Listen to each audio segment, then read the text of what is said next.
Hi guys, welcome back to Fort Reads. Tonight we're reading The Princess and the Pea, which is actually my favorite story from when I was a kid, so I hope that you guys enjoy it because I'm excited. Long ago, there was a land where the mountains were capped with snow, the pastures were rich and green, and the people were happy. In this land, there lived a prince who was so handsome, so friendly, and so kind that every girl in the land fell in love with him. But the prince was so fussy that he only wanted to marry a princess, a real princess. He traveled far and wide looking for his ideal princess, but there was always something wrong. Either they were too tall for him or too short, or they were too grumpy and never smiled. After many months of searching, the prince came home and said to the king and queen, "It's no good. I can't find a princess I like enough to marry. I shall have to live alone till the end of my days." A week later, the royal palace was in the grip of a ferocious blizzard. Snow beat against the windows and whistled into every crack it could find. In the middle of the night, there came a timid knock at the door. The king got out of bed. "Who could that be on a night like this?" he asked. He went downstairs and shuffled across the hall. Yawning, he opened the door a little, and the light that spilled out into the night, he saw a girl. She was shivering and cold and half covered in snow.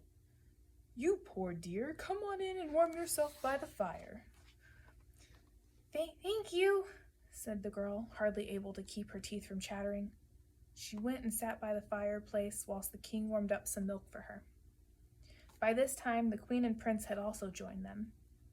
"I was looking for the palace, but it was much further than I thought," said the girl, whom the prince thought was quite pretty. "You see, I'm a princess." The prince's eyes widened and his heart beat faster.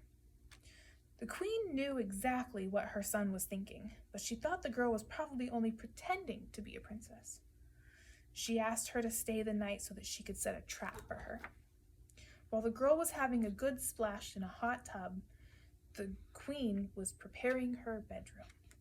First, she placed a dried pea under the mattress of the bed. Then she sent 2 maids to all the other bedrooms in the palace to find extra mattresses and elderdowns. Altogether, they collected 20 of each. They piled them high on top of each other, first the mattress and then the elderdowns, until they almost reached the ceiling. See how high it is? When the girl was ready for bed, she had to climb a long ladder to get into it. "Nighty-night," said the queen. Then she added in a low voice, "Then in the morning we shall know whether or not you are a real princess." The next morning at breakfast, the queen asked the girl if she had slept well. "You've been very kind to me," she replied, a little uneasily. "I don't want to sound ungrateful, but I couldn't sleep a wink because I could feel something small and hard in my bed." Seeing the king, the queen, and the prince smiling broadly at each other, the girl added crossly, "Well, I don't know why you're all so happy. I'm as bruised as an old apple now." We're all smiling because in order to feel something as small as a pea through all those soft layers, you must be a real princess, said the prince.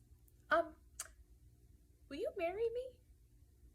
The girl's frown turned into a grin and she threw herself into the prince's arms. The prince and the princess lived happily together for many years. They had 7 children who were all given names that began with P, because that's how their love began, with a P.